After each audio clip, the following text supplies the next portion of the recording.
So hello everyone, once again welcome back to my channel. In this video आपके सामने जैसे आप देख रहे हो, I will be discussing a master template for formal letters. अगर आप प्रीवियस एग्जाम के एनालिसिस करो तो ज्यादातर एग्जाम में फॉर्मल या सेमी फॉर्मल लेटर्स देखने को मिलती हैं। एंड इस वीडियो में सिर्फ आपको एक टेम्पलेट ही I will be discussing, and with the help of this single template you will be able to write any formal and semi formal letter within seconds, and you will definitely improve your score from a band 5 to a band 9 also। अगर आपका target score या 9 है या even around 5 to 6.5 तक का भी है तो दोनों कैटेगरीज के लिए मेरे पास अलग से टेम्पलेट्स हैं। ऑल्सो इन दिस वीडियो, जो भी इस वीडियो को लाइक शेयर एंड सब्सक्राइब करके करेगा तो उसके लिए अ लिस्ट ऑफ पीडीएफ है जहां पर मैंने 3-4 सैंपल्स के साथ एक्स्ट्रा बहुत सारे टेम्पलेट्स एंड फ्रेजेस और बहुत सारे ऐड करे हैं to help you out to write down any formal letter. Formal या सेमी फॉर्मल की अगर मैं कैटेगरीज की बात करूं, total there are 8 categories: complaint, request, invitation, suggestion. तो इनको लेके टोटल 8 कैटेगरीज हैं एंड ये सारी की सारी कैटेगरीज आपकी सिर्फ एक टेम्पलेट की हेल्प से मैं आज फिनिश करवाने वाली हूँ। सो मेक श्योर कि if you are new to this channel, do not forget to give it a thumbs up, share it with your friends, and do not forget to subscribe this channel for this complete set of the templates with sample answers. So without wasting time, let's get started. अब सबसे पहले आपको पता ये होना चाहिए कि what is the difference, biggest difference between formal and semi formal letters। अब formal की बात करूं मैं या मैं सेमी फॉर्मल लेटर्स की बात करूं, सबसे मेन चीज इसमें ये होती है कि आपने स्टार्टिंग कैसे करनी है। Formal versus semi formal. Semi formal हम उनको लिखते हैं जिनका हमें at least we know the name, right, जिनको हमें नेम पता है, वो होती है under the category of semi formal letters. इसको आप स्टार्ट कैसे करते हैं? डियर के साथ सेकेंड नेम, जैसे dear Mr Khanna, comma. On the other hand अगर मैं फॉर्मल की बात करूं, फॉर्मल लेटर्स वो होती हैं जिन पर्सन का हमें नेम भी नहीं पता, those are under the category of formal letters. And 99% आपको एग्जाम में क्वेश्चन के नीचे लिखा होगा begin your letter as follows. And अगर फॉर्मल है तो आपने स्टार्ट ऐसे करना है, डियर सर और मैडम के साथ कॉमा। वाई आपने दोनों लिखने सर और मैडम? रीजन इज कि आपको नहीं पता कि वो पर्सन का नेम क्या है। अगर आपको नेम ही नहीं पता, आपको जेंडर भी नहीं पता, इसलिए यहाँ पे डियर सर और डियर मैडम दोनों आएगा in case of formal letter. अब सबसे पहले सेकंड चीज, सबसे इंपॉर्टेंट जो आईडीपी बोलता है, दैट इज द फॉर्मेट। सबसे पहले हो गया कि आपने साइन इन कैसे करना है, इंपॉर्टेंट थिंग थी। इसके बाद चलते हैं फॉर्मेट की तरफ। फॉर्मेट में आप ये बहुत ध्यान से देखो, आपके सामने फॉर्मेट है, इसमें total we have 4 paragraphs starting with the introduction, then bullet point 1 का paragraph number 1, then bullet point 2 का पैराग्राफ नंबर 2, बुलेट पॉइंट 3 का पैराग्राफ नंबर 3। तो टोटल वी हैव 4 पैराग्राफ्स। तो ये 6 बैंड के लिए अगर आप फॉर्मेट भी फॉलो कर लेते हो ना, इजीली 6 बैंड आपके कहीं नहीं जाते। एंड ये स्ट्रक्चर को यूज करना, अगर आपने इवन के 6 या 9 बैंड लेने हैं ना, ये स्ट्रक्चर जो ये टेम्पलेट में आपको आज देने वाली हूँ ना, इट इज लिटरली इतना इंपॉर्टेंट है ना ये from exam point of view से। ये सारे क्राइटेरिया कवर होते हैं जो एक 7 बैंड प्लस की लेटर को चाहिए। तो स्टार्ट करते हैं how to write the introduction. And introduction mainly says purpose of writing your letter. ये सबसे पहला क्राइटेरिया है जो आईटीपी देखता है while giving you more than 7 band. क्या क्लियरली आपने पर्पस ऑफ राइटिंग को स्टेट किया है, लिखा है या नहीं लिखा? इसको कैसे लिखोगे आप? सो आई एम राइटिंग टू, ये लाइन सेम टू सेम जो बोल्ड में है, दोज आर द फ्रेजेस, इनको आपने सेम रखना है, इनको आपने चेंज नहीं करना। So I am writing to आप क्यों लिख रहे हो? Express my dissatisfaction with, inquire about या अप्लाई फॉर। अब मैंने ये 3 चीजें ही क्यों लिखी? क्योंकि एग्जाम में अगर फॉर्मल या सेमी फॉर्मल लेटर्स आती हैं, ये 3 कैटेगरीज हैं जो बहुत ज्यादा पूछी जाती हैं, जिनके बारे में क्वेश्चंस बहुत ज्यादा आते हैं। तो ये तीनों के तीनों, मतलब आप ये इसको अच्छे से प्रिपेयर कर लो, आपकी फॉर्मल सेमी फॉर्मल की कैटेगरीज डन हो जाएंगी, right. So inquire about, apply for the dash, जब जो मतलब आपका क्वेश्चन बेसिकली किस चीज को लेके वहां पे आपका वो आ जाएगा। You have to rephrase here your main question. I am currently, अपने आप को आपने इंट्रोड्यूस करना है in short. I am currently लिख सकते हो या आप लिख सकते हो आई हैव बीन। ये दो चीजें यूज कर सकते हो यहाँ पे। I am currently, I have been a resident of, I have been a frequent user of, and I am writing because specific trigger event कि आप मेनली किस चीज को लेके परेशान हो, इंक्वायरी करनी है या आपने किस कोर्स के लिए अप्लाई करना है, one main specific point here you have to mention. That means ये जो चीजें हैं ना, ये आपको मैं सिखा रही हूँ फॉर 9 बैंड। अगर आपका 6 बैंड का टारगेट है उसके लिए आई हैव सेपरेट टेम्पलेट का स्ट्रक्चर एंड पूरा सेट। बट अगर आप इसको यूज कर लेते हो सीखना, अगर आप इसको यूज करना सीख जाते हो द मतलब आई एम डेड श्योर आपके मिनिमम 7.5 बैंड कहीं नहीं जाएंगे। मैंने कल की शॉर्ट वीडियो में दिखाया था कि my students 4 of my international students have recently scored 7.5, all of them have scored 7.5 in their IELTS writing, general training IELTS writing obviously. So because यही मेथड है जो मैं क्लास में टीच करती हूँ, यही मेथड मैं आप लोगों को फ्री में सिखा रही हूँ, इसका बेनिफिट उठाया करो बहुत ज्यादा। ये हो गया आपकी एंड इस चीज का ध्यान रखो कि इंट्रो में आपकी एक भी छोटी सी भी गलती नहीं होनी चाहिए। एंड आप लोग गलतियां क्या कर जाते हो, इसके लिए मैंने लाइव सेशन लिया था राइटिंग टास्क 1 का, उसका link I will drop in the description box. तो वो लाइव सेशन जरूर देखना, वहां पर मैंने लाइव इवैल्यूएट किया था किसी का राइटिंग टास्क 1 और जो मिस्टेक्स आप लोग करते हो मैंने वो बताई थी। Okay, so moving on to next आ गया, आपके पास हमेशा एक तो क्वेश्चन दिया रहता है, क्वेश्चन के साथ आपको BP1, BP2 एंड BP3 अलग से क्वेश्चंस दिए रहते हैं, तीनों के आपने अलग से आंसर्स करने होते हैं। यहाँ होता है सेकंड पार्ट, आईडीपी क्या रूल है कि आपने you have to separately answer all the bullet points. ये सेकंड पॉइंट है that examiners will look for in your letter. तो इसको आपने स्टार्ट कैसे करना है, विद रिगार्ड टू, उसके बाद जो भी टॉपिक है फर्स्ट क्वेश्चन क्या है उसको यहाँ पे रिफ्रेश कर दो, I would like to inform that, ये सारा का सारा सेम रहेगा। इसके बाद details depending on the question, it is also worth mentioning that, same to same रहेगा। उसके बाद अपने एक्स्ट्रा डिटेल्स यहाँ पे ऐड करनी है टू एक्सटेंड योर पॉइंट। इसके बाद this is particularly important because you have to again explain here your what is the main आपका क्वेश्चन को लेके you have to explain your ideas. That means minimum 8 band के लिए आपके BP1 में 3 lines आनी चाहिए। एंड अगर आप ये चीज इतनी ज्यादा इंपॉर्टेंट है ना, विद रिगार्ड टू हो गया, it is worth mentioning that है, it is particularly important because ये चीजें आपके आइडियाज को लिंक करने में हेल्प करती हैं। एंड अगर आपको लिंक ही नहीं कर पाओगे तो आप भूल जाओगे कि इवन 7 बैंड्स भी आएंगे and 7.5 equals to a band 9 in IELTS. So my students have scored 7.5. They have done it using these tips and strategies. तो आप भी अचीव कर सकते हो अगर आप इन चीजों को यूज करते हो। I will also give you a question in the and, अगर आप उस क्वेश्चन को इस अकॉर्डिंग लिख के मेरे को कॉमेंट में जरूर बताना कि ये टेम्पलेट आपको कितना हेल्पफुल हुआ, मेरे को कॉमेंट में जरूर बताना after using it, after applying it into your letters, right. इसके बाद आपके पास आता है बुलेट पॉइंट नंबर 2, जब आपने लिखना होता है स्टार्ट कैसे करोगे, इन रेफरेंस टू, यहाँ पे था विद रिगार्ड टू, यहाँ पे चेंज कर दो इन रेफरेंस टू। इसके बाद सेकंड क्वेश्चन जो भी था उसको लेके आपने रिफ्रेश कर देना है, द सिचुएशन इज दैट, उसके बाद अपनी details depending on the question.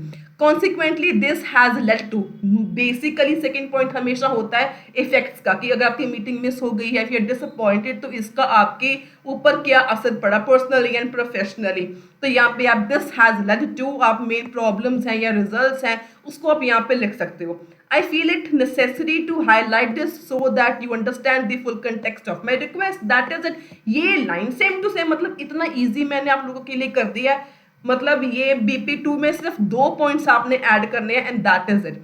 अब थर्ड पैराग्राफ बेसिकली हमेशा फॉर्मल में या इनफॉर्मल में होता है सजेशंस का या सॉल्यूशंस का। इसका सेम टू सेम फॉर्मेट रखो, स्टैंडर्ड फॉर्मेट रखो। मैं हमेशा बोलती हूँ राइटिंग टास्क 1 के लिए भी एंड 2 के लिए भी एक fixed standard pattern and format रखो जिसको आप यूज करके अपनी राइटिंग टास्क को बहुत ज्यादा इवेल्युएट एंड एनहांस कर सकते हो। So to resolve this matter, मतलब बजाय कि आप हर बार लाइंस को चेंज करो, ग्रामर की में मिस्टेक्स कर दो, आर्टिकल्स में मिस्टेक्स कर दो, पंक्चुएशंस में, प्रीपोजिशंस में, सो इट इज बेटर कि एक fixed lines, phrases and format को फॉलो करो जिसको यूज करके आपकी मिस्टेक्स एटलीस्ट ना हो। So to resolve this matter I would appreciate it if you could dash dash dash, पहला solution. Furthermore, I would be grateful if you could provide dash dash dash. BP2 में सिर्फ अपने 2 solutions या 2 points या 2 suggestions आपने देनी होती है, that is it. अब इसके बाद एक थोड़ा सा आपको ब्रीफ करूंगी। BP1 में 3 पॉइंट्स प्लान कर लो, and planning is important. Basically अगर आप पेन पेपर बेस देते हो, आपने पेन के साथ लिखना होता है, ब्लैक पेन के साथ। You don't have any option to go back and erase and correct yourself. इसीलिए मेक श्योर कि पहले थोड़ी सी प्लानिंग जरूर कर लो। BP1 के लिए सिर्फ 3 पॉइंट्स की प्लानिंग कर लो, BP2 के लिए 2 पॉइंट्स, BP3 के लिए भी 2 पॉइंट्स, इतने इतने पॉइंट्स की प्लानिंग कर लो, आपका डन हो जाएगा। इसके बाद क्लोजिंग करोगे, I look forward to hearing from you at your earliest convenience, same to same, no change. या इसकी जगह आप लिख सकते हो, I look forward to your positive and prompt response, ये भी आप कर सकते हो। योर्स फेथफुली, नीचे अपना नाम। अब इतना ही नहीं, मैं आपको ये भी बताऊंगी कि इस टेम्पलेट को यूज करके how you can write a 9-band letter with the help of a sample answer. मैं आपको ये भी सारा शो करने वाली हूँ। But before I do that, I would like to request all of you कि अगर आपने यहाँ तक वीडियो अभी तक देख ली है तो that means you are liking it, so don't forget to like, share and subscribe to this channel. अब बात करते हैं एक सैंपल क्वेश्चन की। ये सैंपल क्वेश्चन ऐसा है जो अक्सर पेपर में इसकी जैसा मिलता जुलता एग्जाम में नॉर्मली आ जाता है। A local restaurant where you recently had a meal was very noisy, write a letter to the manager, describe your visit. BP1, explain why the noise was an issue, BP2, suggest how they can improve the situation, मतलब BP3। मतलब हर एक question के साथ आपके पास 3 bullet points दिए रहते हैं, तो तीनों के आपने सेपरेटली आंसर करना होता है। अब इसके बाद सबसे पहले आपने स्टार्ट किया डियर सर और मैडम की हेल्प से। अब ये देखो कि मैंने सारा का सारा वही टेम्पलेट जो मैंने आपको अभी दिखाया वही यूज किया इसमें सारा। So I am writing to formally express my dissatisfaction regarding the, ये सारा फ्रेज है जो आपने यूज करना है in case of letter of complaint. ठीक है, अब ये मैं लिखा फॉर्मली एक्सप्रेस, ये होती है कोलोकेशन, ये 9-band की लेटर है, vocabulary, collocations and the phrases 9-band। The dining environment at your establishment during a recent visit। अब यहाँ पे visit है, सिंगुलर है, during a, तो यहाँ पे आर्टिकल्स की गलती मत करना अगर आपका 9-band का टारगेट है तो। So I have been a, ठीक है, वहां पे था I am currently, I have been a frequent pattern, मतलब कंज्यूमर या customer of your restaurant for several years।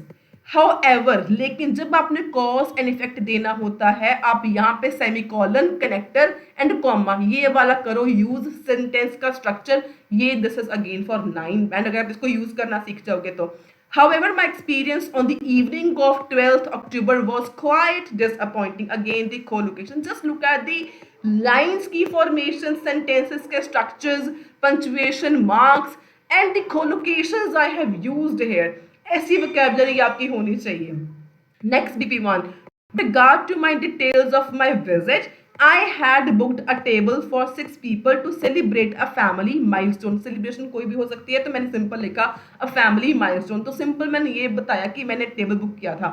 सो एक मैंने यूज किया सेंटेंस while, कि जबकि the services and the food were up to their usual high standards collocation, the ambient noise levels were nearly unbearable। जो noise level थे आप लिखते हो लाउड नॉइज, तो लाउड नॉइज की बजाय एम्बिएंट नॉइज लेवल्स वर नियरली अनबियरेबल। वोकैबुलरी, कोलोकेशंस, यही चीज मैटर करती है। अगर आपका 6 का टारगेट है, just follow the pattern, just use the phrases, use the templates and use the same structure, you will be easily able to score around 6.5। लेकिन for 7 and to 9 के लिए you have to use collocations and rich vocabulary. It is also worth mentioning that again मैंने वहीं पे same to same use किया। We were seated in the center of the main dining hall during peak hours। Peak hours थे, we were in the center of that main dining hall। In the reference to the impact of noise, तो ये हमारा second question था। In the reference मैंने same to same use किया। Question को refresh कर दिया, इम्पैक्ट ऑफ नॉइज का क्या हमें ऊपर इम्पैक्ट क्या हुआ। The volume was so excessive that conversation across the table was impossible। Across मतलब आमने सामने टेबल में भी हम conversations करना हमारे लिए मुश्किल हो गया था। Consequently, this led to again collocation, a very stressful atmosphere rather than the celebratory evening we had anticipated। अब एक तो हो गया यहाँ पे comparative sentence rather than, इसके बाद we had anticipated, again a very good language and vocabulary, जो हमने सोचा था। what do you mean by anticipated, मतलब जो हमने पहले ही सोच के रखा हुआ था। My elderly parents in particular, उनकी अगर हम स्पेशली बात करें, स्पेसिफिकली मतलब इन पर्टिकुलर हम उनकी बात ही कर रहे हैं, found it difficult to follow any part of the conversation which was deeply regrettable। मतलब जो हम सबसे ज्यादा जिस बात का हमें अफसोस है कि वो पार्टिसिपेट कर ही नहीं पाए कॉन्वर्सेशन पे, which was deeply regrettable। मतलब अगेन देखो लोकेशन, जस्ट अगेन आपने कोई भी लाइन को एक्सटेंड करना होता है ना, तो विच कॉमा के साथ which, one of the most easiest and the best ways to extend your lines and ideas. मतलब आपका पॉइंट प्लस उसके साथ उसका रिजल्ट क्या रहा या इफेक्ट क्या होगा या क्या था, तो हमेशा रिजल्ट या इफेक्ट को जब आपने ऐड करना है, आपकी लाइंस अपने आप एक्सटेंड हो जाती हैं। To resolve this matter, I would appreciate it if you could, मतलब again template same to same, consider installing acoustic paneling or heavy drapery to dampen the noise। This is again the 9 band vocabulary। आप इसको simplify भी कर सकते हो, अपने ideas खुद के इसमें ऐड कर सकते हो। मतलब आप जो मैंने यहाँ पे सोल्यूशन बताया कि आप लोग जो है एक्वेस्टिक पैनलिंग होता है जो नॉइज फ्री होते हैं, हैवी डेप्री मतलब होता है जो हैवी कर्टन्स होते हैं, डैम्पर मतलब नॉइज को कम करने के लिए। So furthermore I would be grateful if you could ensure that, again template same to same, background noise is kept at a more reasonable level during dinner service. जो background की noise है, music है, उसको थोड़ा सा reasonable level पर रखा जाए, specially during the dinner service. उसके बाद I look forward to hearing from you at your earliest convenience, template same to same, no change, yours faithfully, comma डाल के अमनदीप को। और एक चीज और याद रखना, जब लेटर होती है फॉर्मल यूज फेथफुली, जब है सेमी फॉर्मल यूज सिंसियरली। बहुत बड़ी पॉइंट है, बहुत बड़ा चीज है, इस चीज को ध्यान रखना। सो ये देखो, सिर्फ with the help of same to same templates and my own ideas and vocabulary, good language sources and collocations, सिर्फ इतना मैंने ऐड किया एंड आपके सामने this is the 9 band letter, right. So I hope आपको समझ में आ गया होगा। लेकिन अगर आपका टारगेट अराउंड सिर्फ 6.5 तक का ही है, मैक्स टू मैक्स 6.5 तक का, तो this is the readymade template. सिर्फ आप इसमें करना क्या है, you just have to here fill in the blanks, lines are readymade, सिर्फ आपने यहाँ पर ब्लैंक्स में फिट कर देना है। कोई भी लेटर है फॉर्मल, एनी लेटर, तो 1 2 3 4 5 and 6, only 6 blanks you have to fill and you are good to go with your formal letters। अगर आपका टारगेट अराउंड ओनली 6.5 तक का है, 4 है, 5 है या 6.5 तक का टारगेट है, तो this is enough and good for you, right. So ये हो गया आपका टेम्पलेट एग्जाम्पल एंड आपकी ये 9 बैंड का टेम्पलेट का स्ट्रक्चर। सो अगर आपको ये वीडियो अच्छी लगी हो, इंफॉर्मेटिव लगी हो एंड आप you need some more templates, phrases, and मेरे पास I already have a list of more phrases, some more templates and 3 main sample answers with those using those templates। अब मैंने बताया कि एग्जाम में मेनली फॉर्मल में आती है डिसर्टेशन की लेटर्स, इंक्वायरी की लेटर्स या एप्लीकेशन की लेटर्स। अब इन तीनों को यूज करके I have the sample answers with the help of template and phrases. उस पीडीएफ को लेने के लिए एंड इस पीडीएफ को लेने के लिए भी you just have to like, share, subscribe to my channel and share this screenshot on my WhatsApp number. You will get it for totally free of cost. So if you like this video, find this video informative, do not forget to give it a thumbs up, share it with your friends and इसको hype भी कर दिया करो, मेरे को please motivate करा करो। अगर आप मेरे को मोटिवेट करोगे, I will come up with more useful and more unique and interesting content for all of you. And आपको अक्सर मैं ये कंटेंट जो है फ्री में देती रहती हूँ। सो मेरे को मोटिवेट करने के लिए सिर्फ आपने लाइक करना होता है, शेयर करना होता है, हाइप करना होता है, सब्सक्राइब करना होता है, that is it. And already I have started a series of speaking class जिसमें 10 वीडियोस का कोर्स है, 5 ऑलरेडी हो चुकी हैं। उसमें से अगर आपने ज्वाइन किया हुआ है चैनल तो आपको पता होगा, अगर आपने ज्वाइन अभी तक नहीं किया तो must join this channel at just ₹179 a month, जिसमें मैं आप स्पेशल क्लासेस